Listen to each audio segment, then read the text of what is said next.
Hello guys and welcome back to my channel. I hope you've been doing well.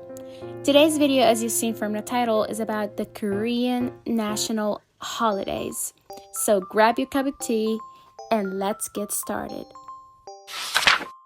The number one most known holiday for almost all people who love Korea is Chuseok, or Harvest Festival, also known as Hangawi. It is a 3-day holiday celebrated on the 15th day of the 8th month according to the lunar calendar. The exact day changes each year, but it is typically celebrated in September and October. So, what do Koreans do on Chuseok? On this day, Koreans travel back home together with their families and celebrate a full harvest moon and give thanks to their ancestors. Koreans celebrate this day by making special types of food, such as sungpyeon rice cakes, japchae, which is Korean glass noodles with vegetables, or galbijjim, which is beef with short ribs and vegetables. And they also drink alcohol. On this day, Koreans wear their traditional costume, hanbok, and bow to their ancestors as an act of gratefulness and respect.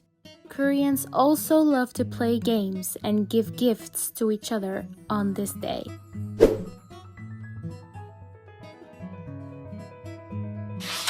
The next holiday is called Seollal, or Korean Lunar New Year. It is a holiday that commemorates the first day of the lunar calendar. To celebrate this holiday, Koreans usually gather with their families at the house of the oldest male in the family to honor their ancestors and perform some rituals. They also play folk games and eat special meals together, like tteokguk, which is rice cake soup, and they also eat meat, rice, soup, seafood, and vegetables, and drink alcohol. The difference between Chuseok and Seollal is that Chuseok is usually celebrated in autumn, around mid-September, but Seollal is usually celebrated around January or February time.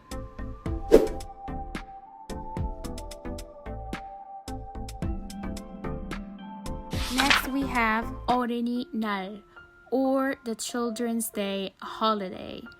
This holiday is on the 5th of May. On this holiday, the children finally have a day off of school, and the parents take their children out and give them gifts to express their love for them. Parents usually take their children to the amusement park or have a picnic together. The origin of this day comes from the author Bang Jong-hwan, a children's author who created this holiday in Korea in 1923 to draw attention to the situation children faced in Korea at that time, and to help instill independence and pride in the children of Korea.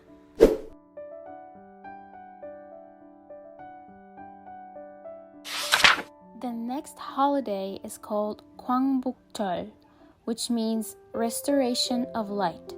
It is also known as the Korean Independence Day or as the National Liberation Day. The Independence Day is usually celebrated on the 15th of August. This holiday celebrates the end of the dark days in the Korean history after the occupation of Japan. Now let's go back together to the 20th century and find out what happened during this occupation. The story behind this holiday comes back to the first half of the 20th century, when Korea became a colony of Japan. At that time, Korea was under the Japanese rule.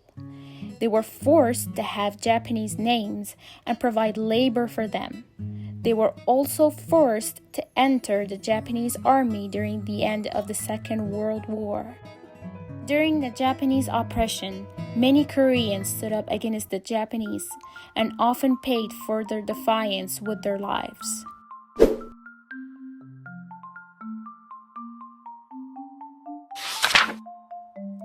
next and final holiday we're going to talk about today is called 한글날 or Hangul Day, and Hangul means the Korean language. It is usually celebrated on October 9th. Now, let's find out where did this Hangul come from. As we all know, most of the alphabets around the world have mysterious and unknown origins. They slowly evolved from pictures into symbols that represent sounds, but the Korean alphabet is different and unique. Rather than evolving, it was created. During the 15th century, Koreans used Chinese characters to write. They were known as Hanja. But in 40 and 43, King Sejong decided that it would be best for Korea if the Korean language had its own alphabet. So he created Hangul. And by 1446, Hangul was proclaimed the official writing system of Korea. And that's it, you guys. I hope you enjoyed my video. Please don't forget to subscribe and like for more videos. See you next time. Bye!